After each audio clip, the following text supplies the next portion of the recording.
बात करते हैं आईटीएफ की। तो सेकंड चैप्टर है हमारा आईटीएफ। आईटीएफ पढ़ने के लिए हमें एक चीज क्लियर होनी चाहिए कि फंक्शन क्या होता है और फंक्शन का इनवर्स कैसे निकलता है। ये अगर चीजें हमें क्लियर है, आईटीएफ के कंसेप्ट समझने में बहुत ज्यादा मुश्किल नहीं होने वाली है। तो सबसे पहले मैं एरो डायग्राम से अगर आपसे पूछूं, आप 2 मिनट अपने आप को पहले एक बार देखिएगा, परखिएगा, क्या आप इन एरो डायग्राम से पहचान सकते हो कि कौन सा एरो डायग्राम फंक्शन का है, कौन सा नहीं है। ये एरो डायग्राम क्या है, फर्स्ट चैप्टर में अपन कवर कर चुके हैं, तो कोई नई चीज नहीं बताने जा रहा। मान लो मैं कुछ एरो डायग्राम बनाता हूं, ये पहला सेट और ये दूसरा सेट। पहला सेट क्या होता है, डोमेन होता है। पहला सेट क्या होता है, डोमेन। दूसरा सेट क्या होता है, रेंज। इसमें रेंज आता है और ये पूरे सेट को कोडोमेन कहा जाता है। पहले सेट में x की वैल्यू होती है और दूसरे सेट में y की वैल्यू होती है या fx की वैल्यू होती है। किसकी, y या fx की वैल्यू होती है। मान लो यहाँ लिखा मैंने 1 2 3, यहाँ लिखा a b c, ये लिखा मैंने, ठीक है। 1 रखने में a आ रहा है, 2 रखने में b आ रहा है, 3 रखने में c आ रहा है। एक तो ये हो गया। दूसरा एक एरो डायग्राम बना लेता हूँ दूसरा।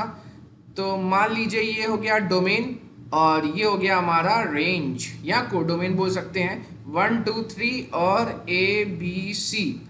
तो 1 रखने में ए आ रहा है, 2 रखने में बी आ रहा है, 3 रखने में भी बी आ रहा है। ये हो गया हमारा दूसरा एरो डायग्राम। एक तीसरा एरो डायग्राम बना लेता हूं यहां पर। ये हो गया 1 2 3 ए बी सी, ठीक है। 1 रखने में a आ रहा है, 1 रखने में b आ रहा है, 2 रखने में c आ रहा है, 3 रखने में c आ रहा है।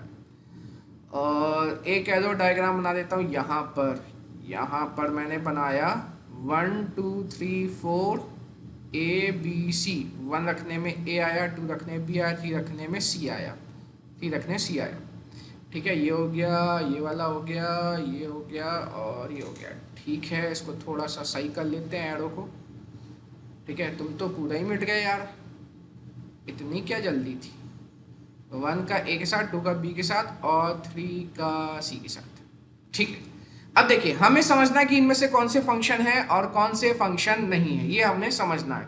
अच्छा, अब देखो 1 रखने में a आ रहा है, 2 रखने में b आ रहा है, 3 रखने में c आ रहा है। ये पहला सेट x की वैल्यू होती है, दूसरा सेट किसकी वैल्यू होती है, y की या fx की, ठीक है। 1 रखने में a आ रहा है, मतलब ये डोमेन और a क्या है, रेंज। 1 है प्री इमेज, a है इमेज। 1 की इमेज है a, 2 की इमेज है b, 3 की इमेज है c। यहाँ पे 1 की इमेज है a, 2 की इमेज है b, 3 की इमेज है b। यहाँ पे 1 की इमेज है a, 1 की इमेज b भी है। देखो 1 की 2 इमेज है, यहाँ 2 की इमेज c है, 3 की इमेज c है। यहाँ पर 1 की इमेज a है, 2 की इमेज b है, 3 की इमेज c है, 4 की कोई इमेज है ही नहीं। अच्छा, अब फंक्शन में हमें 2 चीजें बताई गई थी। फंक्शन में हमें 2 चीजें बताई गई थी। Every element of set A, every element of set A has unique image in set B। पहली चीज तो ये बताई थी कि सेट A की एक यूनिक इमेज होनी चाहिए सेट B की। दूसरी चीज बताई गई थी two elements in set A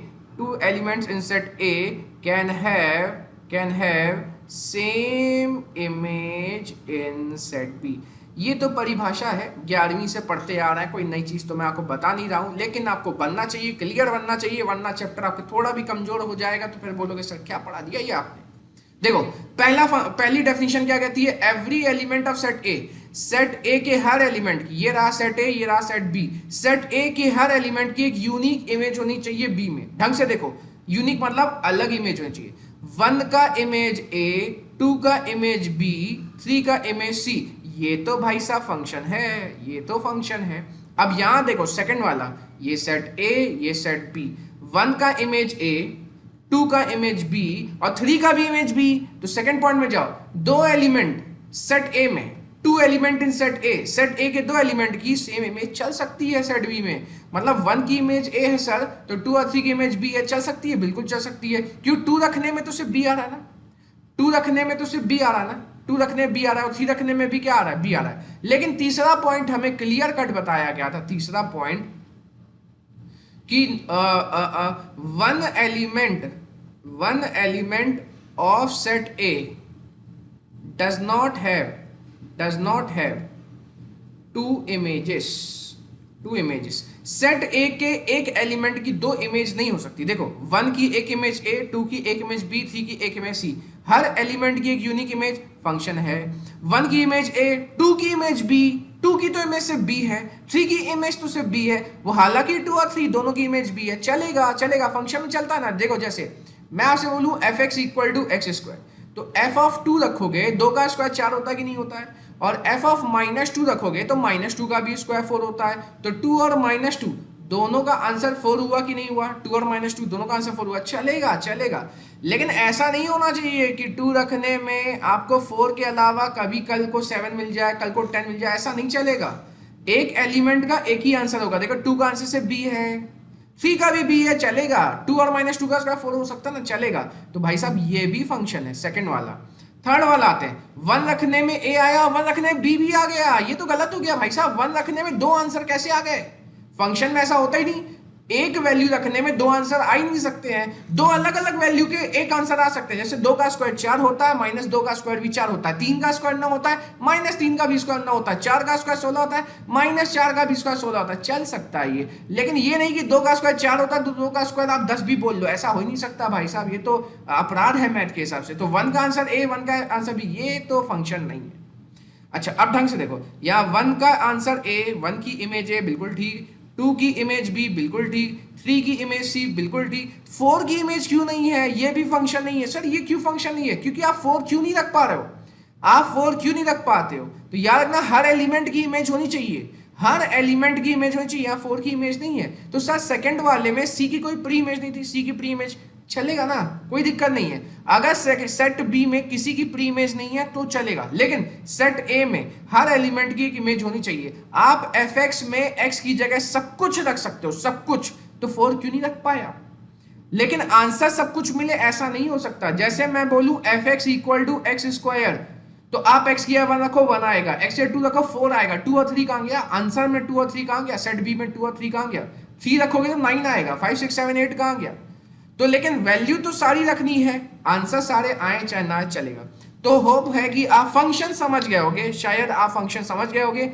her element की एक इमेज होती है, 2 एलिमेंट की एक ही इमेज हो सकती है, जैसे यहाँ पे 2 और बी और 3 और बी, 2b 3b, 2 और 3 दोनों का इमेज बी है, लेकिन एक ही एलिमेंट की 2 इमेज नहीं हो सकती है। क्या बोला? 4 चीजें बताई मैंने, हर एलिमेंट की एक इमेज, 2 एलिमेंट की एक इमेज चल सकती है, लेकिन एक ही इमेज की क्या नहीं चलेगा? एक इमेज, एक एलिमेंट की 2 इमेज, और किसी एलिमेंट की अगर इमेज ही नहीं है तो ये भी नहीं चलेगा। तो फंक्शन शायद आप समझ गए होंगे कि फंक्शन क्या होता है।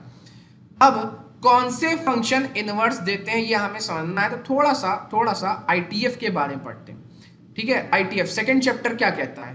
फंक्शन, ये हमने वैसे 1.3 एक्सरसाइज में पढ़ लिया था। फंक्शन विच आर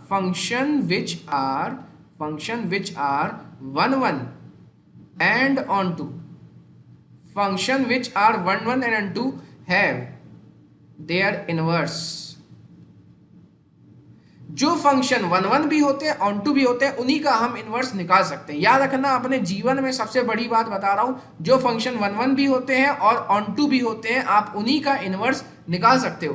तो अब बात आती है, आपको 1 1 onto बनना चाहिए। 1 1 onto क्या होता है ये आपको बनना चाहिए। तो देखो 1 1 onto क्या होता है, ढंग से देखो, क्लियर देखो। जैसे मैं बोलूँ 1 2 3 और ए बी सी, देखो एक एलिमेंट 1 का ए, 2 का बी, 3 का सी, ये है 1 1, ये है 1 1। क्यों है सर 1 1? एक एलिमेंट की एक इमेज, एक एलिमेंट की एक इमेज, एक एलिमेंट की एक इमेज, ये है 1 1। सर ये ऑन टू क्या है? सब पढ़ा है हमने 1.2 एक्सरसाइज में, पिछले में सब पढ़ा है। ऑन टू क्यों है सर? क्योंकि ए की प्री इमेज भी है, बी की भी प्री इमेज है, सी की भी प्री इमेज है। तो 1 1 कब होता है? जब एक एलिमेंट की एक इमेज हो, हर एलिमेंट की एक इमेज हो, हर एलिमेंट की एक इमेज हो। सर ऑन टू कब होता है? जब सेट बी के हर एलिमेंट की एक प्री इमेज हो, ए की प्री इमेज है, बी की प्री इमेज है, सी की प्री इमेज है। तो सर एक ऐसा एग्जांपल बताओ जो 1 1 है लेकिन ऑन टू नहीं है। चलो देख लो, 1 2 3 और ए बी सी डी। देखो 1 का ए के साथ, 2 का बी के साथ, 3 का सी के साथ रिश्ता है। तो देखो ये 1 1 है, क्या है ये? 1 1 है, ये क्या है? 1 1 है, लेकिन ऑन टू नहीं है। क्यों? सर ए की प्री इमेज है, बी की प्री इमेज है, सी की प्री इमेज, लेकिन डी की प्री इमेज नहीं है, तो ये ऑन टू नहीं है, ये ऑन टू नहीं है। यहाँ ये 1 1 ऑन टू दोनों थे, यहाँ पे ये 1 1 है लेकिन ऑन टू नहीं है, ऑन टू नहीं है। अच्छा सर ये वाला बता दो एक, जैसे देखो ये हो गया 1 2 3 और ए बी, 1 का ए के साथ, 2 का ए के साथ और 3 का बी के साथ। सर क्या ये 1 1 है? बिल्कुल नहीं है, क्योंकि 1 की इमेज ए है, 2 की इमेज ए है, तो मतलब फंक्शन ही फंक्शन तो है ना यार। 1 रखने में आ रहा है, 2 रखने में भी आ रहा है, 2 का स्क्वायर भी 4 माइनस 2 का भी स्क्वायर 4, फंक्शन तो है, लेकिन 1 1 नहीं है, लेकिन 1 1 नहीं है। सर ऑन टू है बिल्कुल, ए की प्री इमेज बी की प्री इमेज, ऑन टू तो है, ऑन टू तो है, बिल्कुल है। तो सर ये 1 1 नहीं है, ये क्या कहलाता है? मैनी 1 कहलाता है। देखो 1 2 का ए इमेज, ये कहलाता है मैनी 1, मैनी 1। तो ये 1 1 नहीं है, ऑन टू नहीं है। अच्छा, तो सर हमें आपने बताया कि इनवर्स तभी निकाल सकते हैं, ये तो मैंने फर्स्ट चैप्टर में ही हालांकि बता दिया था कि वही फंक्शन का इनवर्स निकल सकता है जो फंक्शन 1 1 हो, ऑन टू हो। ऐसा क्यों? अब देखो इनवर्स, अभी बताओ ये जो पहला सेट है, ये जो पहला सेट है, ये पहला सेट कहलाता है डोमेन। पहला सेट क्या कहलाता है? डोमेन। और दूसरे सेट के एलिमेंट की क्या कहलाता है? रेंज। या मैं कह रहा हूँ कोडोमेन, या कहूँ कोडोमेन, या अभी फिलहाल सारे ये रेंज ही है। रेंज जो होता है सबसेट होता है किसका? कोडोमेन का। तो अभी ये रेंज है। तो अभी ये कोई फंक्शन है, जैसे जैसे जैसे एग्जांपल बताता हूँ, बहुत अच्छा एग्जांपल देखो, f(x) इक्वल टू x और f map from natural number two natural number, f map from natural number two natural number. जैसे देखो नेचुरल नंबर से लेकर नेचुरल नंबर, कहाँ से? नेचुरल नंबर से लेकर नेचुरल नंबर। ये पहला सेट x की वैल्यू और दूसरा सेट fx या y की वैल्यू। सबसे पहले नेचुरल नंबर 1 से स्टार्ट होता है कि नहीं होता है? तो 1 रखोगे, x की जगह 1 रखोगे तो आंसर तो 1 ही मिलेगा, क्योंकि x की जगह 1 रखा तो आंसर भी x ही है। तो 1 का 1, 2 का 2, 3 का 3, ऐसे 4 का 4 मिलता जाएगा कि नहीं मिलता जाएगा? तो ढंग से देखो, ये 1 1 भी है और ऑन टू भी है, 1 1 भी है, ऑन टू भी है। अच्छा, अब सर इन्हीं फंक्शन का इनवर्स क्यों निकलता है? क्योंकि देखो जब हम इनवर्स निकालते हैं, अभी इसको देखो ढंग से, अभी इसका सेट ए क्या है? डोमेन है, और सेट बी क्या है? रेंज है। सेट ए क्या है? डोमेन है, सेट बी क्या? रेंज है। मतलब फंक्शन में 1 रखेंगे आंसर मिलेगा ए, फंक्शन में 2 रखेंगे आंसर मिलेगा बी, फंक्शन में 3 रखेंगे आंसर मिलेगा सी। लेकिन जब आप इनवर्स निकालते हो तो उल्टा बात करते हो। उल्टा मतलब सर अगर हम इनवर्स की बात करेंगे, किसकी बात करेंगे? इनवर्स की, तो बी जो है इनवर्स के केस में डोमेन हो जाएगा और ए जो है वो रेंज हो जाएगा, उल्टा हो जाएगा। तो मतलब अब सर इनवर्स में ए रखेंगे और यहां पर 1 आएगा आंसर, बिल्कुल सही। तो इनवर्स में उल्टा खेल हो जाता है, समझ में आ रहा हो? अगर fx मैप कर रहा है, अगर f मैप कर रहा है a से b, कहाँ? a से b, तो f इनवर्स मैप करेगा b से a। तो जो फंक्शन का डोमेन होता है, मतलब a सेट के एलिमेंट रखोगे वही इनवर्स में रेंज बन जाता है, और जो सर फंक्शन में रेंज होता है वही इनवर्स में डोमेन बन जाता है। उल्टी कहानी हो जाती है। तो देखिए फंक्शन में डोमेन कौन सा था? सेट ए। 1 2 3, 1 रखने में ए आ रहा है आंसर, 2 रखने में बी आ रहा है, 3 रखने सी आ रहा है। लेकिन इनवर्स में क्या हो जाता है? सेट बी डोमेन बन जाता है। अब आप ए रखोगे और आंसर में 1 मिलेगा, बी रखोगे 2 मिलेगा, सी रखोगे 3 मिलेगा। तो सर इसका ही इनवर्स क्यों निकाल सकते हैं? क्योंकि देखो ये 1 1 ऑन 2 है, बिल्कुल सर 1 1 ऑन 2 है, आप ही ने बताया 1 1 ऑन 2 है और इसी का इनवर्स निकल सकता है। अब जब तुम उल्टा देखते हो, जब आप उल्टा देखते हो तब ये फंक्शन को सेटिस्फाई कर रहा है। देखो ए रखने में 1 आ रहा है, फंक्शन की 4 चीजें बताई थी, एक एलिमेंट की एक इमेज होनी चाहिए, 2 एलिमेंट की एक ही इमेज हो सकती है, और क्या नहीं चलता? एक एलिमेंट की 2 इमेज, और किसी भी एलिमेंट को आप नहीं रख पा रहे हो, ये भी नहीं होता। अब देखो उल्टा, देखो क्या उल्टा फंक्शन है। देखो ए रखा 1 आया बिल्कुल सही, बी रखा 2 आया बिल्कुल सही, सी रखा 3 आया बिल्कुल सही। तो सर इनवर्स करने पर भी ये फंक्शन है बिल्कुल। अच्छा सर ये 1 1 है, दूसरा वाला देखो, ये दूसरा वाला, ये 1 1 है लेकिन ऑन टू नहीं है। क्यों ऑन टू नहीं था? याद है ना, डी की कोई प्री इमेज नहीं थी, इसलिए ऑन टू नहीं था। अब सर आपने बोला इसका इनवर्स नहीं निकलेगा, बिल्कुल सही बोला मैंने, इसका इनवर्स नहीं निकलेगा। क्यों नहीं निकलेगा? मान लो सेट ए है, सेट बी है, अभी ये क्या है? डोमेन है, और अभी इसमें क्या है? इसके अंदर क्या? रेंज है, या मैं मान लू कोडोमेन है ये, ठीक है। तो अब क्या होगा जब हम इसका इनवर्स निकालेंगे, तो ये डोमेन हो जाएगा और ये क्या हो जाएगा? हमारा कोडोमेन, जिसके अंदर रेंज आता है। अब देखो जब मैं उल्टा कर रहा हूं, ए रखने में 1 आ रहा है, बिल्कुल सही सर, कोई दिक्कत नहीं, ए रखने में 1 आ रहा है, बी रखने में 2 आ रहा है, बिल्कुल सही सर, बी रखने में 2 आ रहा है, सी रखने में 3 आ रहा है, बिल्कुल सही। लेकिन सर डी क्यों नहीं रख पा रहे हो? डी, क्योंकि फंक्शन में क्या होता है, आपको हर एलिमेंट रखना है। इनवर्स भी एक फंक्शन ही तो है, तो जब आप उल्टा देख रहे हो तो आप डी क्यों नहीं रख पा रहे हो? आप डी क्यों नहीं रख पा रहे हो इनवर्स फंक्शन में? तो ये तो गलत हो गया। फंक्शन में तो आप सारी वैल्यू रख सकते हो। समझ में आ रहा है? इनवर्स की बात कर रहा हूं। जब आप उल्टा देखोगे तो ये डोमेन हो जाएगा। ये मतलब अब आप एफ ऑफ ए रखोगे और आंसर कितना मिलेगा? 1। एफ ऑफ बी रखोगे तो आंसर कितना मिलेगा? 2। और फिर देखो सी रखने में आंसर कितना मिलेगा? 3। लेकिन आप डी नहीं रख पाए। ये सारे इनवर्स हैं, तो इनवर्स लगा देता हूं, इनवर्स। तो आप डी क्यों नहीं रख पाए? इसलिए ये 1 1 तो था, ऑन टू नहीं था, तो इसलिए इसका इनवर्स एग्जिस्ट नहीं किया। सर इसका क्यों नहीं कर रहा? लास्ट वाले का ये तो 1 1 ही नहीं था लेकिन ऑन टू था, इसका इनवर्स क्यों नहीं एग्जिस्ट कर रहा? ठीक है बता देता हूं। अभी फिलहाल ये डोमेन है और ये क्या है? को डोमेन है। जब आप इनवर्स निकालोगे तो ये उल्टा चलेगा। अभी 1 रखने में ए आ रहा है, 2 रखने में ए आ रहा है, 3 रखने में बी आ रहा है। अब क्या होगा सर? अब ए रखने में जब आप इसका इनवर्स निकालोगे तो ए रखने में उल्टा चलेगा ना। अब ये डोमेन हो जाएगा इनवर्स में, ये डोमेन हो जाएगा और ये क्या हो जाएगा? रेंज। तो ए रखने में 2 आंसर आ गए सर, 1 भी आ गया और 2 भी आ गया। ए रखने 1 और 2 दोनों आ गए। कोई ऐसा फंक्शन नहीं बना आज तक जिसमें आप एक ही वैल्यू रखो और आंसर 2 मिले। होता ही नहीं ऐसा। आ रही बात समझ में? ये क्लियर हुआ कि नहीं हुआ? तो भाई साहब आपको मैंने एक चीज क्लियर कर दी कि कभी भी आपको किसी भी फंक्शन का इनवर्स निकालना है, ठीक है, inverse exist only when function is 1 1 and on to.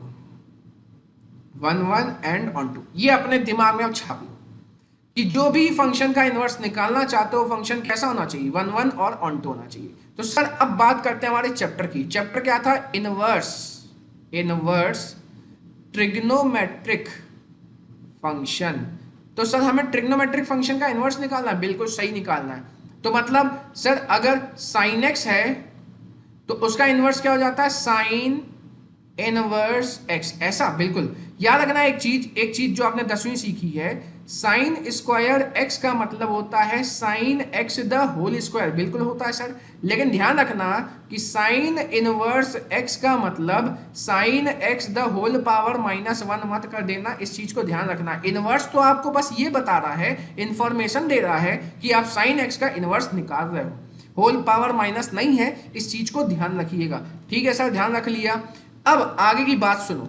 अब आपको क्या करना है? हर ट्रिग्नोमेट्रिक फंक्शन का क्या निकालना है? इनवर्स निकालना है। हर ट्रिग्नोमेट्रिक फंक्शन का इनवर्स निकालना है। और ट्रिग्नोमेट्रिक फंक्शन का सर इनवर्स तभी निकलेगा जब वो 1 1 भी होगा और ऑन टू भी होगा। जब वो 1 1 भी होगा और ऑन टू भी होगा। और यही मच जाती है तबाही। क्यों सर? ऐसा क्यों? क्योंकि जो साइन एक्स है वो फंक्शन का हमें इनवर्स निकालना है और जो साइन एक्स है वो 1 1 है और ऑन टू भी नहीं है। ये 1 1 ऑन टू नहीं है। साइन एक्स जो है ये मैनी वन फंक्शन है, ये 1 1 फंक्शन नहीं है। Sine x many one function है, ये 1 1 नहीं है। कैसे सर? प्रूव कर सकते हो? बिल्कुल कर सकता हूं। ये 1 1 फंक्शन नहीं है। जैसे कि देखो y equal to sine x की बात करता हूं। किसकी बात करूंगा? y equal to sine x. x की जगह क्या रखते हैं हम? एंगल।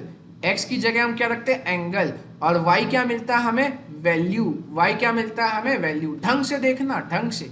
ये जो साइन एक्स है ना, ये 1 1 नहीं है, ये 1 1 नहीं है। जैसे कि आपको सारे एंगल्स की वैल्यू पता होनी चाहिए, तभी आप समझ सकते हो।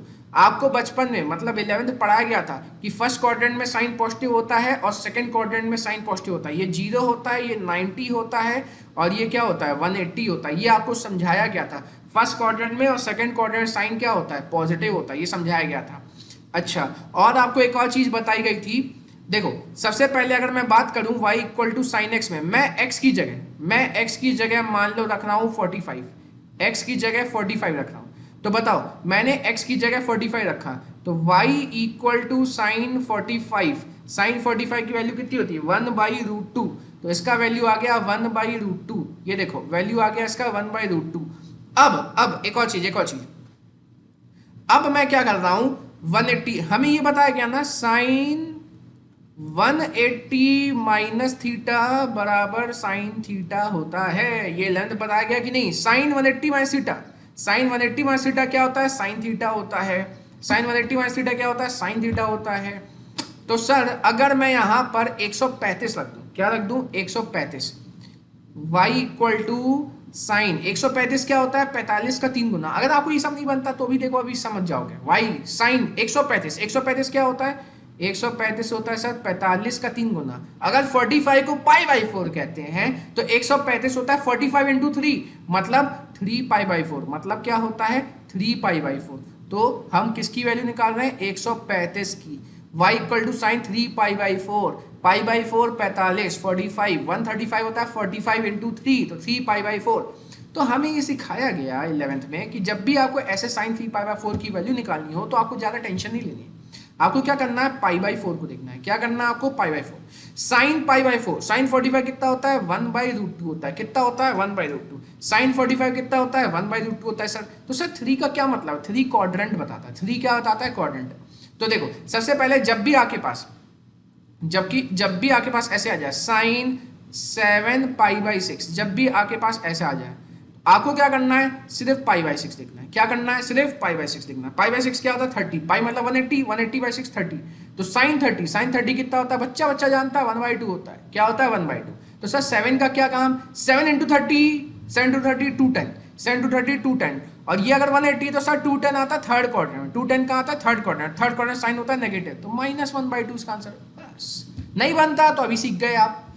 ठीक है अब देखो साइन 3 पाई बाई 4, सर सिर्फ पाई बाई 4 को देखना है बिल्कुल। साइन पाई बाई 4 साइन 45 होता है 1 बाई रूट 2। तो सर 3 का क्या काम है 3 इंटू 45 आता है 135। 135 सर 90 से बड़ा 180 से छोटा सेकंड क्वाड्रेंट, और सेकंड क्वाड्रेंट साइन पॉजिटिव होता है तो उसका आंसर 1 बाई रूट 2। सर इसका मतलब 3 पाई बाई 4 रखने से भी कितना आया 1 बाई रूट 2 आया। और ये तो मैनी वन हो गया, ये तो मैनी वन फंक्शन हो गया। क्या हो गया ये मैनी वन फंक्शन हो गया। लेकिन सर आपने तो बोला था कि साइन एक्स का इनवर्स तभी निकलेगा जब वो फंक्शन 1 होगा। लेकिन सर ये तो मैनी वन है। ऐसे बहुत सारे एंगल होते हैं, जैसे साइन में 45 में 1 बाई रूट 2 मिला, 135 में 1 बाई रूट 2 मिला, तो ऐसे अनेकों एंगल होंगे जिसमें आपको 1 बाई रूट 2 आंसर मिलेगा कि नहीं मिलेगा। मानते हो साइन 0 0 होता है तो साइन 180 भी 0 होता है। मैनी वन है कि नहीं, खतरनाक वाला मैनी वन है। क्योंकि आपको साइन 0 अगर 0 मिला तो साइन 180 भी 0 मिलेगा, साइन 360 भी 0 मिलेगा। समझ में आ रहा है कि नहीं आ रहा है। तो ये सारी चीजें आपको 0 देती जाएंगी, तो ऐसे तो रिपीट होता ही जाएगा। तो ये मैनी वन फंक्शन है, 1 1 ऑन 2 तो नहीं है, 1 1 फंक्शन नहीं है, मैनी वन फंक्शन है। लेकिन इनवर्स चाहने के लिए फंक्शन कैसा होना चाहिए 1 1 होना चाहिए। तो सर इसका क्या करें, तो क्या मतलब हम इनवर्स नहीं निकाल सकते। ट्रिग्नोमेट्रिक फंक्शन का इनवर्स पढ़ना तो क्या सर चैप्टर गलत है, बिल्कुल सही है। आपको अब जबरदस्ती इनवर्स तो निकालना ही है। लेकिन साइन एक्स क्या है पीरियोडिक है। क्या है पीरियोडिक। पीरियोडिक मतलब जो चीज रिपीट होती है, फिजिक्स में पढ़ा ना पीरियोडिक, जो चीज क्या होती है रिपीट होती है।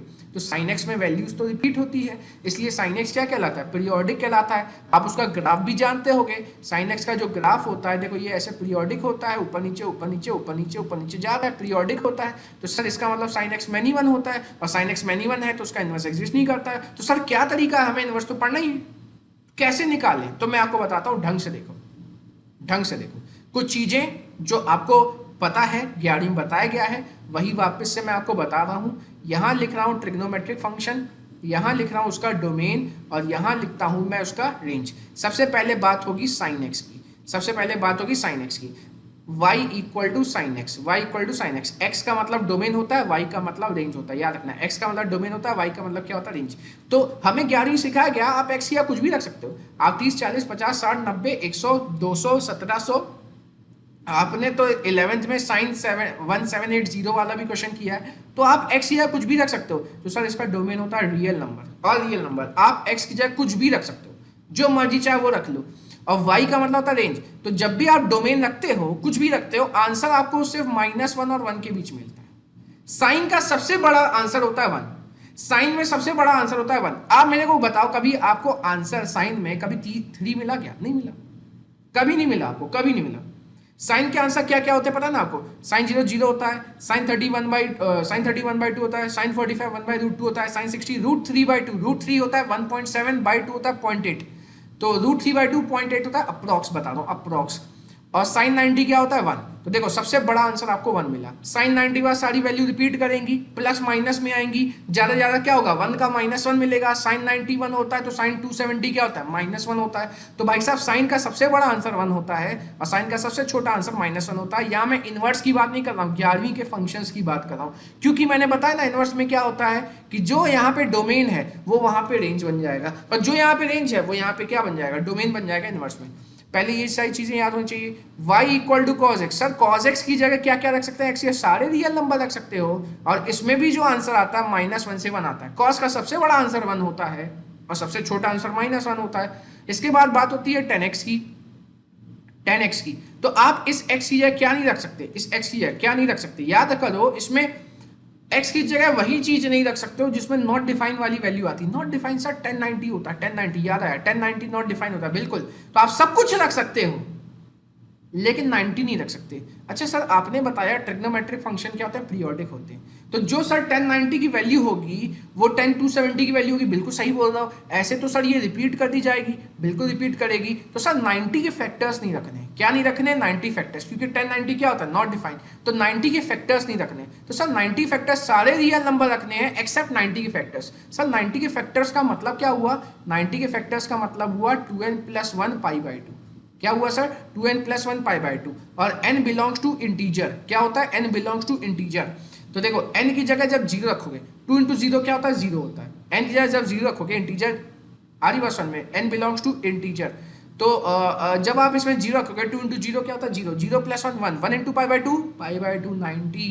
अगला 270 आना चाहिए, n की जगह 1 रखो, 2 × 1 2, 2 + 1 3, 3 π/2 आ रहा है कि नहीं आ रहा है, तो सब कुछ रखना है, 90 के फैक्टर्स नहीं रखने हैं, 90 के मल्टीपल नहीं रखने हैं। 90 का मल्टीपल का फॉर्मूला क्या होता है, 2n + 1 π/2। रख के देखो ना भाई साहब, n की जगह 0 रखोगे तो π/2 आंसर मिलेगा, 2 × 0 is 0, 0 + 1 is 1, 1 × π/2 is π/2। n की जगह 1 रखोगे, 2 × 1 2, 2 + 1 is 3, 3 π/2 मिलेगा। आ रही बात समझ में, ऐसे 90 के फैक्टर्स मिलते जाएंगे। तो सर सारे रियल नंबर रखने एक्सेप्ट 2n + 1 π/2, सब कुछ रख सकते हैं लेकिन 90 के फैक्टर्स नहीं रखना। क्यों, तबाही है, नॉट डिफाइंड है। अच्छा तो सर 10x का आंसर क्या आता है, 10x के सारे आंसर आते हैं, 10x के सब कुछ आंसर आते हैं। सर कैसे, 10x में सब कुछ कैसे मिलता है हमें, देखो 10x में आपको 1 मिलता है, आपको √3 मिलता है, आपको 1/√3 मिलता है, और 1090 आपको क्या मिलता है, इन्फिनिटी मिलता है, सब कुछ मिलता है आपको। इसका आता है y = cosec x। क्या आता है, y = cosec x।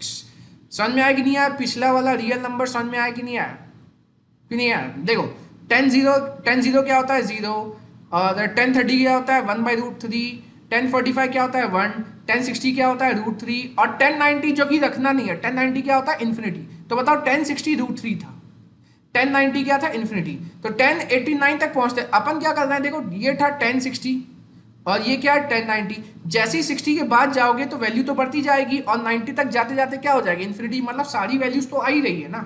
वो तो अपन स्टैंडर्ड एंगल में उसे मानते नहीं कि मैं आपसे बोलूँ 1080 क्या होता है, तो 1080 कोई ना कोई वैल्यू होती है। आड़ी बात समझ में, इस चीज को ध्यान रखना है, इसलिए रियल नंबर रखा, सब कुछ आ सकता है। y = cosec x। अब क्या नहीं रख सकते हो, नॉट डिफाइंड। cosec क्या होता है, साइन का उल्टा होता है। साइन 0 जो होता है ना, साइन 0 वो 0 होता है, साइन 0 जो होता है ना वो 0 होता है, और 0 को 0/1 लिखते हैं। 9वीं का पहला क्वेश्चन था एनसीईआरटी का। साइन 0 होता है 0, 0/1 लिखते हैं, और साइन 0 का उल्टा होता है cosec 0। cosec 0 1/0 हो जाएगा, और 1/0 नॉट डिफाइंड की कैटेगरी में आता है। तो सर cosec में सब कुछ रख सकते हैं लेकिन 0 नहीं रख सकते। और सर आप ही ने बोला cosec, ये सारे ट्रिग्नोमेट्रिक फंक्शन क्या होते हैं, ये सारे ट्रिग्नोमेट्रिक फंक्शन होते हैं पीरियोडिक। तो सर 0 नहीं रख सकते तो 180 भी नहीं रख सकते होंगे, 360 भी नहीं रख सकते होंगे, बिल्कुल। तो जब 0 वाले नहीं रख सकते तो आप बोलोगे n π। क्यों सर, n की जगह 0 रखो तो 0 आ जाएगा, n की जगह 1 रखो तो 1 × π 180, n की जगह 2 रखो 2π 360। मतलब सब कुछ रख सकते हैं लेकिन n π नहीं रख सकते। समझ में आएगी नहीं आया। अब cosec का आंसर क्या क्या आता है, cosec में सब कुछ आता है, cosec में सब कुछ आता है, cosec में सब कुछ आता है, ये -∞ से -1, cosec में सब कुछ आता है, आपको पता है cosec में सब कुछ आता है, लेकिन एक चीज है जो नहीं आती है। क्या नहीं आती आपको पता है, cosec में कभी 0 आंसर नहीं मिलता आपको। आप कोई भी एंगल बता दो जिसमें 0 आता है क्या, cosec 0 नॉट डिफाइन होता है और cosec 90 1 होता है। cosec 0 नॉट डिफाइन होता है और cosec 90 1 होता है। cosec में कभी 0 नहीं आता भाई साहब, इसीलिए -∞ से -1 इसके अंदर आंसर आता है, 1 से लेकर इन्फिनिटी भी आंसर आता है, लेकिन 0 नहीं आता। -1 और 1 के बीच में आंसर इसका नहीं आता। सर इन्फिनिटी क्यों ले जा रहे हो, क्योंकि cosec 0 इन्फिनिटी होता है, तो cosec 1 इन्फिनिटी के बहुत करीब होगा कि नहीं होगा। तो यहां पर एक चीज गलती हो गई, यहां पर -∞ पे ओपन ब्रैकेट रहेगा, याद रखना। -∞ और इन्फिनिटी नहीं आता, लेकिन -∞ से थोड़ा सा कम आता है। सर आते हैं आप sec x में। sec x में क्या नहीं रख सकते, वही चीज नहीं रख सकते जहां पे नॉट डिफाइन आता। तो हर जनता यहाँ पे रट गई होगी चीज उसको कि वो चीज नहीं रख सकते जहां पे नॉट डिफाइन आता है। तो कहां पे आता है सर नॉट डिफाइन? ये बताओ, cos 90 जीरो होता है क्या? बिल्कुल सर, cos 90 जीरो होता है, सीखा है हमने। cos 90 क्या होता है? जीरो, और जीरो को 0/1 9वीं का पहले ही क्वेश्चन। तो सर sec 90 1/0 होता है, नॉट डिफाइन। सर मतलब 90 वाले नहीं रख सकते, और 90 वाले नहीं रख सकते मतलब 2n+1 π/2 नहीं रख सकते। बिल्कुल सही, शाबाश, तुम लोग सीख गए। मतलब 2n+1 π/2 नहीं रख सकते आप। सर इसका भी आंसर -∞ से -1 यूनियन 1 से लेकर इंफिनिटी आता है। बिल्कुल, y = cot inverse x। Sir इसमें क्या नहीं रख सकते? tan 0 क्या होता है? tan 0 होता है 0/1। तो cot 0 क्या हो जाएगा? 1/0। मतलब सर जीरो वाले नहीं रख सकते, जीरो वाले मतलब n पाई नहीं रख सकते, और रियल नंबर रख सकते हैं n पाई को छोड़ के, और इसमें भी सारे रियल नंबर मिलते हैं। तो सर ये बताइए, आपने ये टेबल क्यों बताई? मैंने टेबल इसलिए बताई क्योंकि इसको याद कर लो। क्या करना सर? याद करना। क्यों याद करना है? क्योंकि जो sin x का रेंज है, जो sin x का रेंज है वो sin इनवर्स का क्या बन जाएगा? डोमेन बन जाएगा। जो cos x का रेंज है वो cos इनवर्स का क्या बन जाएगा? डोमेन बन जाएगा। जो tan x का रेंज है वो tan इनवर्स का क्या बन जाएगा? डोमेन बन जाएगा। जो cosec x का रेंज है वो cosec इनवर्स का क्या बन जाएगा? डोमेन बन जाएगा। जो sec इनवर्स का रेंज है वो जो sec x का रेंज है वो sec इनवर्स का डोमेन बन जाएगा। और जो सर cot, यहां मैंने इनवर्स क्यों लिखा? जो cot x का रेंज है वो cot इनवर्स x का क्या बन जाएगा? डोमेन। तो देखो, है तो ज्ञानी की चीज, लेकिन याद तो होनी चाहिए, मन में बसी होनी चाहिए आपके। तो वीडियो को पॉज करो और जल्दी से याद करो। वीडियो को पॉज करिए और जल्दी से आप इसे याद करें। तो याद कर लिया आपने? बिल्कुल सही, याद हो गया। अब आप ये बताइए, आप सोच रहे होंगे कि सर आपने तो बोला ट्रिग्नोमेट्रिक फंक्शन पीरियोडिक होता है, उसका इनवर्स फिलहाल एग्जिस्ट नहीं करता, फिर भी आपने ये याद करवा लिया। बिल्कुल, अभी देखो मैं आपको समझाऊंगा कि ट्रिग्नोमेट्रिक फंक्शन का इनवर्स कैसे एग्जिस्ट करता है। बिल्कुल सर, आप सोच रहे होगे, सब लोग यही सोच रहे होगे कि सर जब वो 1 1 और 2 होता है। बिल्कुल, और sin x मैंने अभी बताया आपको थोड़ी देर पहले कि sin x क्या होता है? मैनी 1 होता है, क्योंकि जो sin 45 की वैल्यू होती है वही sin 135 की वैल्यू होती है, मैनी 1 होता है। अब उसको क्या करना पड़ेगा? जबरदस्ती 1 1 बनाना पड़ेगा। तो सर ऐसा बना सकते हैं क्या? बिल्कुल बना सकते हैं। कैसे बना सकते हैं? उसका डोमेन जो है ना, डोमेन और रियल नंबर्स, उसे काटना पड़ जाएगा, इसको छोटा करना पड़ जाएगा। हम सिर्फ उतना ही डोमेन लेंगे, हम सिर्फ उतना ही डोमेन लेंगे जिस डोमेन में वो क्या होगा? 1 1 भी होगा और ऑन टू भी होगा। क्या होगा? 1 1 भी होगा और ऑन टू भी होगा। तो ढंग से उसके लिए थोड़ा सा ग्राफ को देखो एक बार। ग्राफ को, ये sin x का ग्राफ है, ये रहा sin x का ग्राफ। यहां पे भी ले जाता हूं इसको, ठीक है। ये आपका 0 हो गया, यहां पर ये 1 हो गया, और यहां क्या हो गया? -1। ये आंसर होता है ना y क्या होता है? आंसर। और x क्या होता है? आपका एंगल। अच्छा, ये हो गया सर 90, ये हो गया 180, ये हो गया 270, और ये हो गया 360। ये हो गया आपका -90। क्या हो गया? -90, और ये हो गया -180।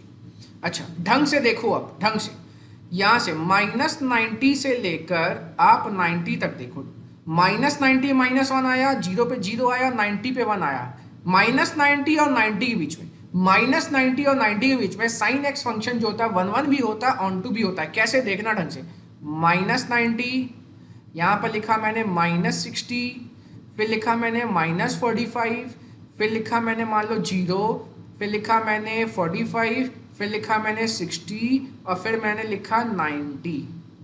ठीक है, y = sin x। जब मैं x की जगह -π/2 रखूंगा, आपको पता है sin of -θ is equal to -sin θ। तो अगर मैं बोलूं sin ऑफ -π/2 तो ये बराबर होता है, माइनस बाहर आ जाता है, sin ऑफ π/2, और sin 91 होता है तो -1 आ जाता है। तो sin of -π/2 is -1, sin of -π/3, π/3 मतलब 60, sin 60 कितना था? √3/2, तो ये -√3/2 आ जाएगा।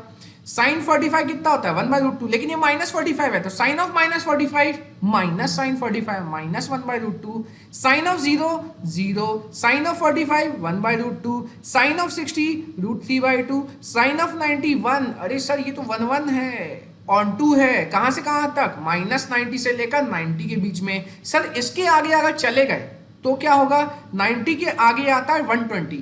अगर 60 को π/3 कहते हैं, अगर 60 को π/3 कहते हैं तो 60 इंटू 2 120 मतलब 2π/3 कहते हैं। और साइन 120 की जो वैल्यू होती है, मैंने कैसे बताया था, साइन 120 कैसे निकालोगे सर, आपने बोला सिर्फ π/3 को देखो, बिल्कुल सही बोला। साइन 60 कितना होता है, √3/2, और ये सर 2 इंटू 60 है, 2 इंटू 60 होता है 120। सर 120 लाइक आता है सेकंड क्वाड्रेंट में, सेकंड क्वाड्रेंट साइन पॉजिटिव होता है तो √3/2, तो 2π/3 की भी वैल्यू कितनी हो जाएगी, √3/2, π/3 की भी वैल्यू कितनी हो जाएगी, √3/2, तो माइनिमम ना हो जाएगा, π/3 और 2π/3 की वैल्यू √3/2, तो हमें नहीं चाहिए भाई साहब, ये नहीं चाहिए।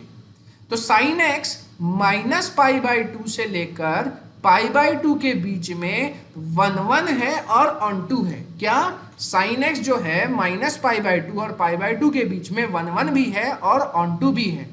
तो इसका मतलब सर साइन इनवर्स एग्जिस्ट कर सकता है, बिल्कुल।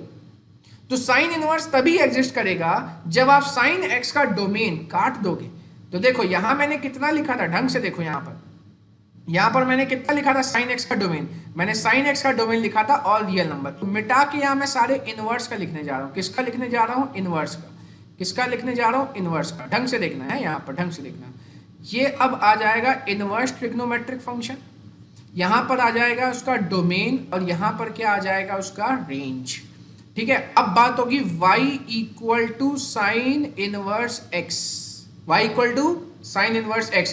सर आपने बताया जो इसका रेंज वो इसका डोमेन, तो सर रेंज याद हो गया हमें साइन x का -1 से 1, बहुत बढ़िया।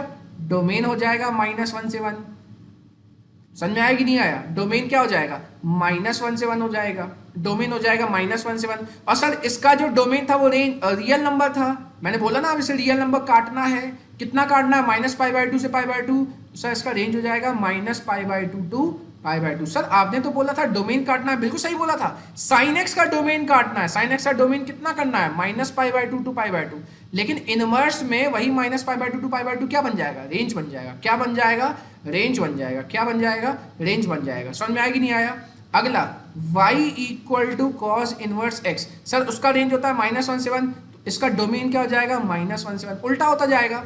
अच्छा सर cos x भी तो मैनी फंक्शन होता है, तो उसको अगर अपन को 1 बनाना है तो उसका भी डोमेन काटना पड़ेगा, बिल्कुल सही। तो उसका डोमेन कहां से कहां तक होगा, 0 से लेकर 180 तक। कहां से होगा, 0 से लेकर 180 तक। सर इसका -90 और 90 क्यों नहीं, -90 से 90 क्यों नहीं, इसका कारण बता देता हूं, अभी बता देता हूं। लट्टाफिकेशन नहीं करना किसी भी चीज का आपको, इसका भी रीजन बता देंगे। देखो आपको -90 से 90 क्यों नहीं किया, ढंग से देखना। ये होता है आपका 90, ये होता है -90। देखो cos x फर्स्ट क्वाड्रेंट में भी पॉजिटिव होता है और फोर्थ क्वाड्रेंट में भी पॉजिटिव होता है। अगर आप cos 45 बोलोगे तो भी 1/√2 मिलेगा, और cos ऑफ -45 बोलोगे तब भी आपको 1/√2 मिलेगा, क्योंकि 11वीं में सिखाया गया है कि cos of -θ is cos θ only.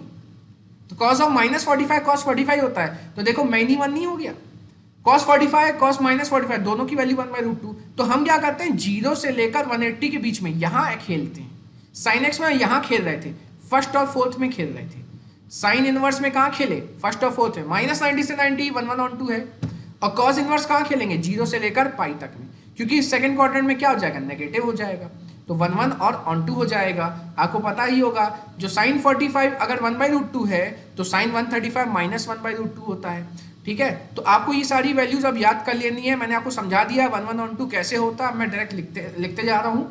तो x की जगह आप क्या रख सकते हैं, -1 से 1, और इसका जो रेंज होता है काट दिया, 0 से लेकर पाई तक होता है।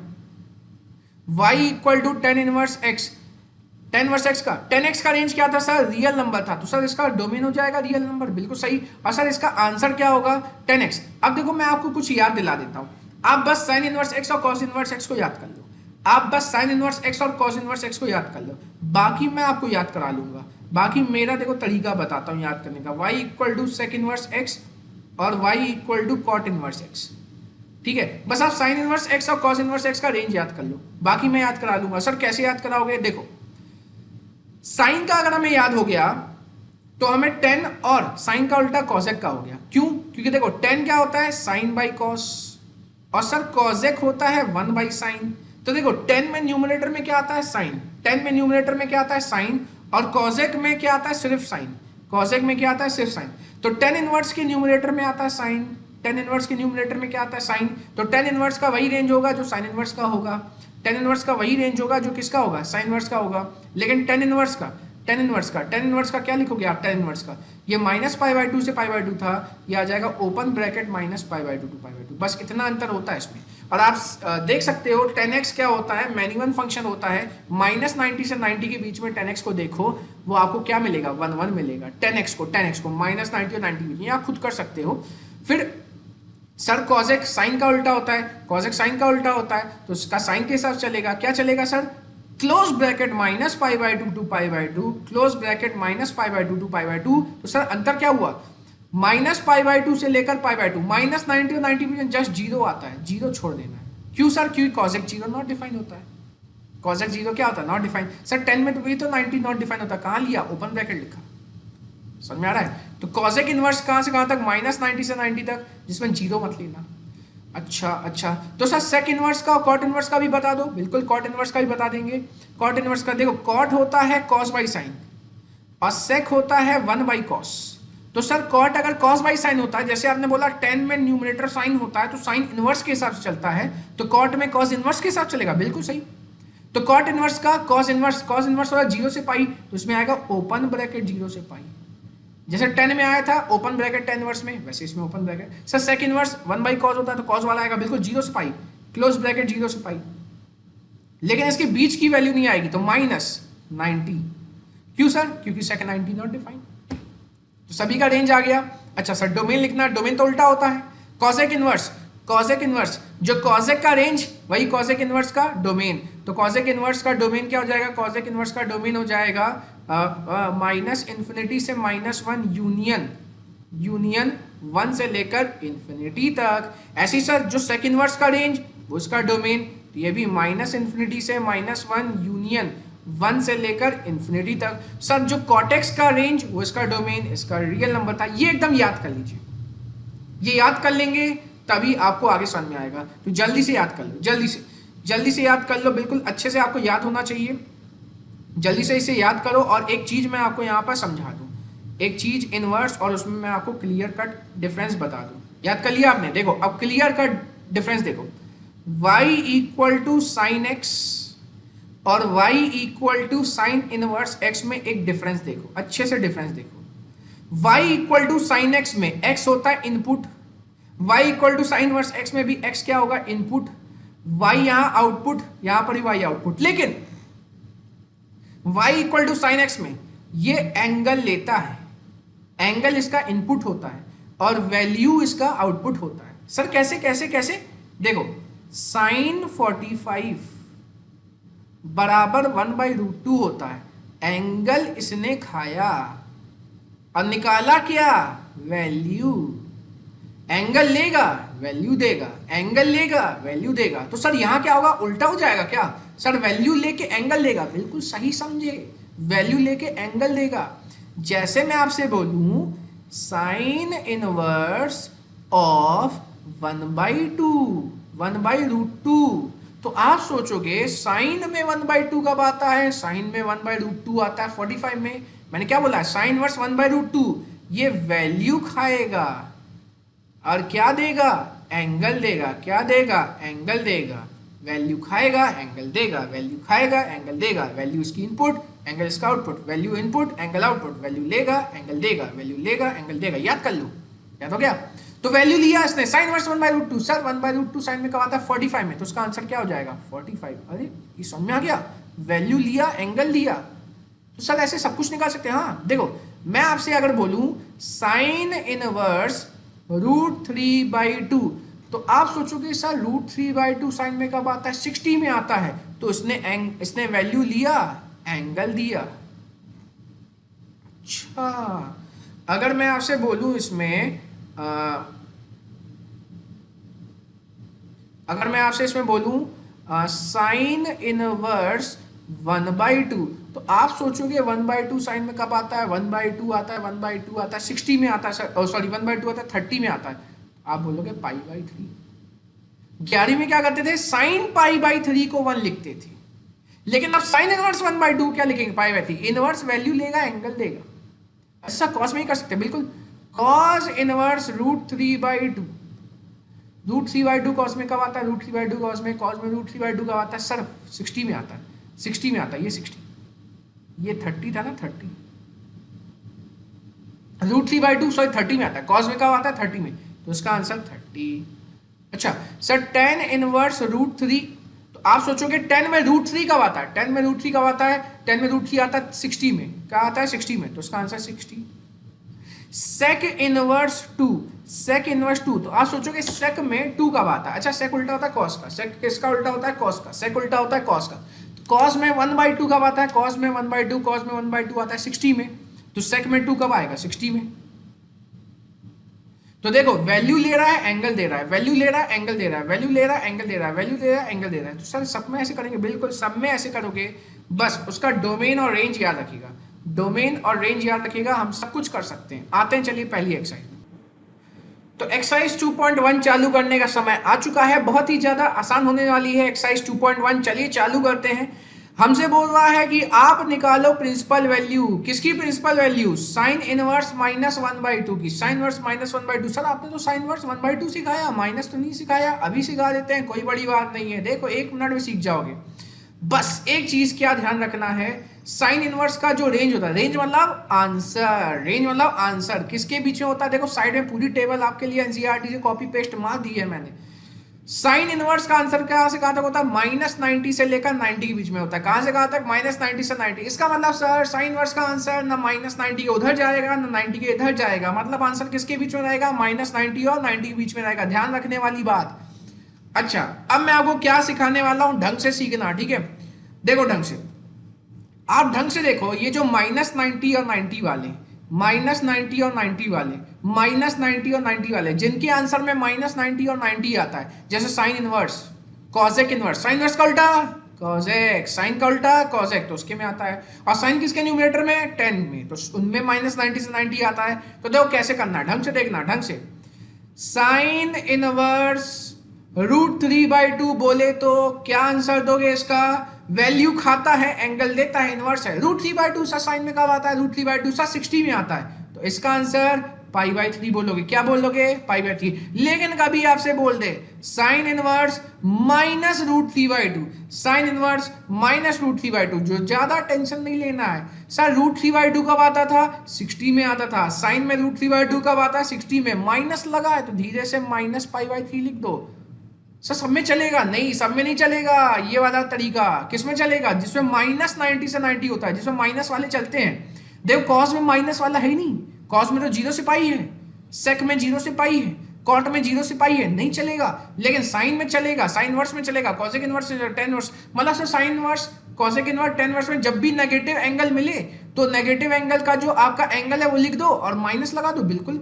अच्छा सर कभी अगर मान लो हमें मिल जाए साइन इनवर्स 1/√2, तो मैं बोलूंगा 1/√2 साइन में कब आता है? 45 में आता है। सर कब आता है? 45 में। लेकिन अगर मेरे से बोल दे साइन इनवर्स -1/√2, तो टेंशन वाली बात है ही नहीं, साइन इनवर्स है, नेगेटिव एंगल चलता है, नेगेटिव एंगल चलता है, तो 1/√2 कब आता है? साइन में 45 में आता है। कब आता है? 45 में आता है, बस आप माइनस लगा दो। आया समझ में कि नहीं आया? अच्छा तो सर कॉसेक वाले भी बता दो। देखो बिल्कुल, cosec inverse 2, cosec inverse 2, cosec में 2 कब आता है? कॉसेक उल्टा होता है साइन का, कॉसेक उल्टा होता है साइन का, तो साइन में 1/2 कब आता है? 30 में। साइन में 1/2 कब आता है? 30 में। तो कॉसेक में 2 कब आएगा? 30 में, तो यह आ जाएगा π/6। और अगर कभी सर कॉसेक इनवर्स -2 मिल जाए तो -π/6 लिख देना। क्यों सर -π/6? क्यों कॉसेक इनवर्स में नेगेटिव एंगल चलते हैं। अच्छा सर इसी तरह 10 में भी तो नेगेटिव एंगल चलते हैं, बिल्कुल। कभी आपसे बोले tan इनवर्स 1, तो आप बोलोगे 1 10 में कब आता है? 45 में आता है, 45 में आता है।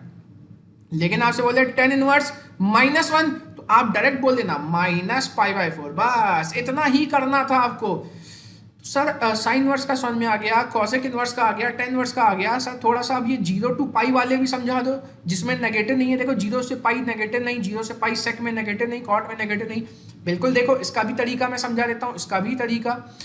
यहाँ पर आ गए कॉस इनवर्स, चल जा भाई, कॉस इनवर्स 1/2। कभी आपसे बोले कॉस इनवर्स 1/2, तो कॉस में 1/2 कब आता है? कॉस में 1/2 कब आता है? कॉस में 1/2 आता है 60 में आता है। कॉस में 1/2 कब आता है? 60, 60 मतलब π/3। लेकिन सर कोई में से बोले cos इनवर्स -1/2, तो मैं क्या करूं, जैसे पिछला किया था कि 1/2 π/3 में आता है, तो -1/2 -π/3 लिख दूं? नहीं, गलत। -π/3 इसके आंसर में नहीं है। तो cos इनवर्स के आंसर में माइनस है ही नहीं, कहां से कहां तक, 0 से लेकर 180। तो सर क्या करें, तरीका याद रखो।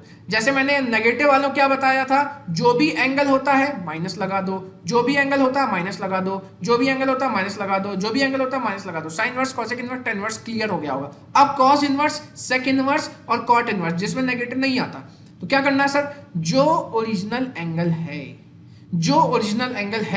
उसे 180 में से घटा दो, सेकंड क्वाड्रेंट में ले जाओ, क्योंकि 0 से पाई का मतलब फर्स्ट और सेकंड क्वाड्रेंट होता है कि नहीं होता है। फर्स्ट में cos पॉजिटिव होता है, तो सेकंड में क्या होता है, नेगेटिव होता है। तो इसे सेकंड क्वाड्रेंट में ले जाओ। 1/2 कब आता है सर, π/3 में आता है, तो -1/2 कब आएगा, तो आप सोचोगे 1/2 के लिए 1/2 आता है π/3, 60 में आता है, लेकिन माइनस लगा है, तो 180 में से 60 घटा दो, 180 में से 60 घटा दो, 180 में 60 घटा है 120, 120 60 का डबल, 60 π/3 होता है, तो ये होता है 2π/3। मतलब सर जो 0 से पाई वाले हैं सब में ओरिजिनल एंगल निकालें, अगर माइनस वाला आ रहा है ओरिजिनल एंगल निकालें और 180 से घटा दें, बिल्कुल। जैसे एक और एग्जांपल देखो, एक और एग्जांपल, कभी आपसे बोले cos इनवर्स √3/2, तो बच्चा जानता है कि cos में √3/2 30 में आता है, कब आता है, 30 में आता है। लेकिन सर अगर हमसे बोल दे cos इनवर्स -√3/2, तो हम क्या करेंगे, कुछ नहीं, माइनस आया ना cos में नेगेटिव नहीं चलता cos इनवर्स में, तो 180 से घटा देना, किसको, ओरिजिनल एंगल को। √3/2 कब आता है cos में, 30 में आता है, तो 180 में से 30 घटाया 150 आया। अगर 30 को π/6 कहते हैं, अगर 30 को π/6 कहते हैं, तो 150 30 का 5 गुना होता है, तो इसे 5π/6 कहेंगे। शायद आप समझ गए क्या करना है। तो cos inverse, sec inverse, cot inverse में जब भी नेगेटिव एंगल मिले तो ओरिजिनल एंगल को 180 से घटा लो, और sine inverse, cosec inverse, tan inverse में जब भी नेगेटिव एंगल मिले तो माइनस साइन लगा दो। शायद आपको क्लियर हो चुका होगा। तो चलिए खत्म करते हैं एक्सरसाइज को, यार बहुत ही ज्यादा आसान है, इसको जल्दी से खत्म कर देते हैं एक्सरसाइज को।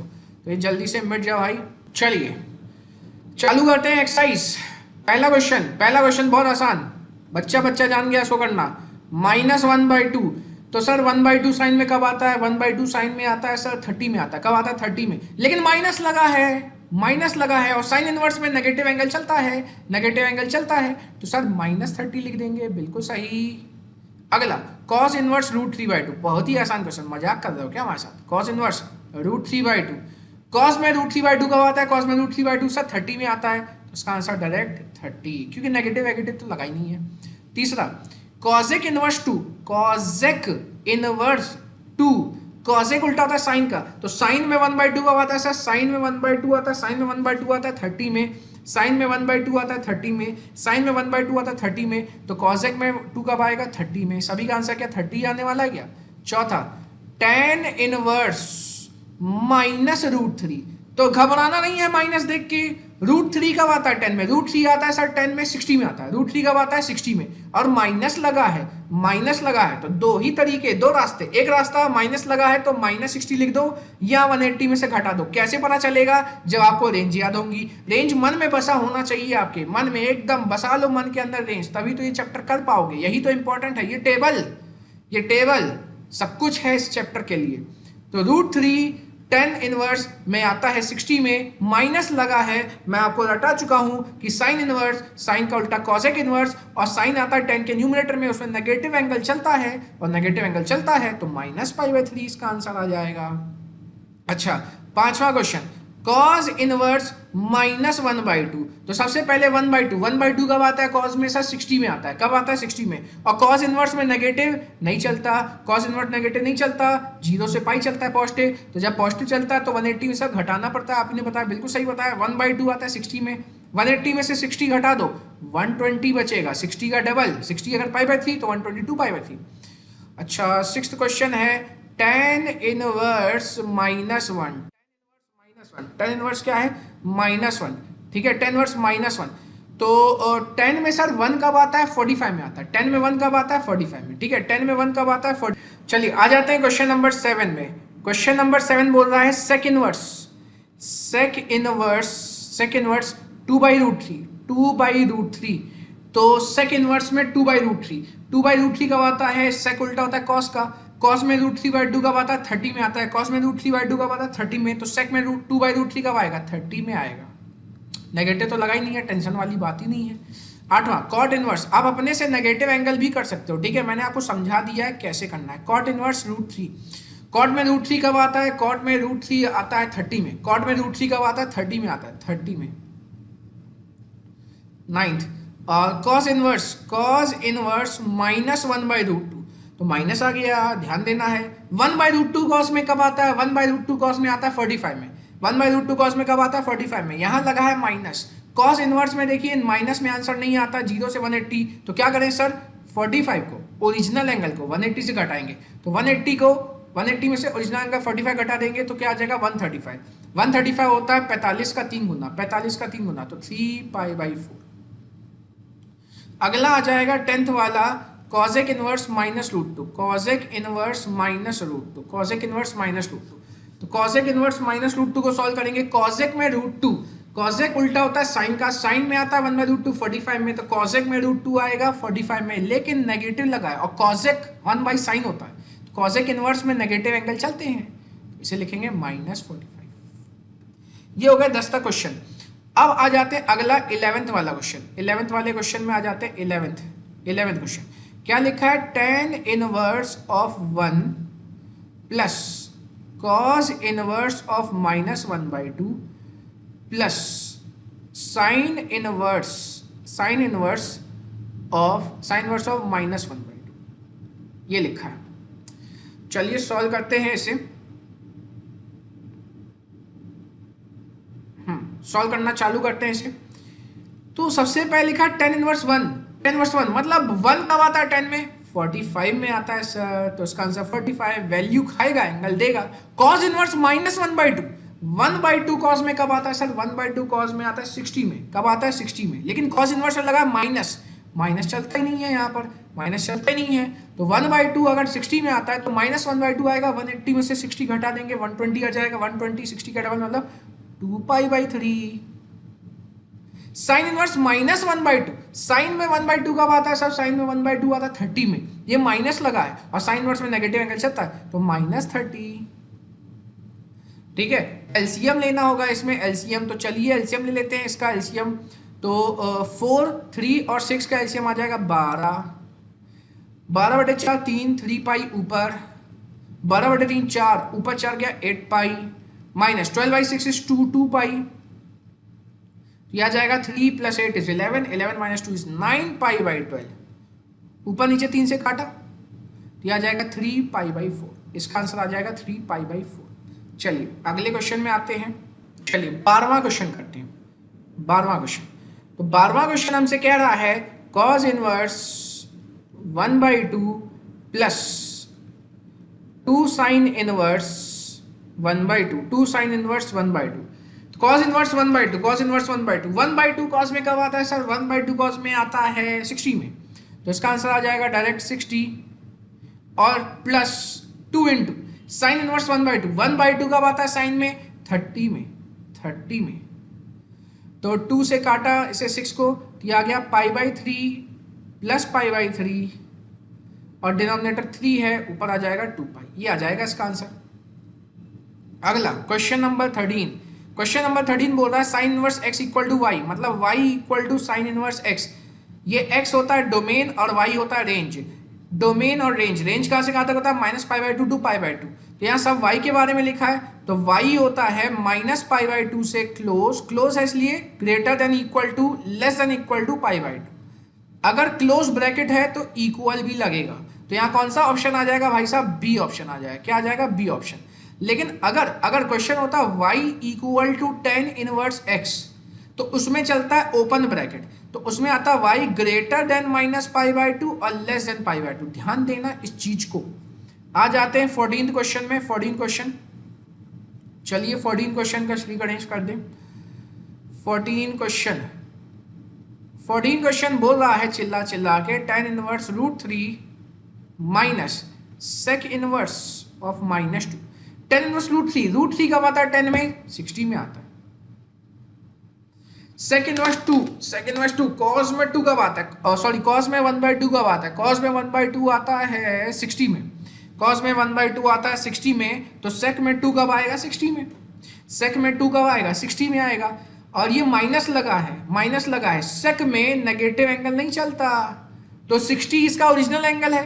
अगर मैं से कोई बोले सेक इनवर्स 2 तो मैं बोलूंगा 60, लेकिन ये -2 है तो 180 में से घटाएंगे, 180 में 60 इज 120, 2π/3, तो यहाँ पे 3 पाई - 2π -π, ये इसका आंसर -π/3, बी ऑप्शन। आ जाते हैं नेक्स्ट एक्सरसाइज।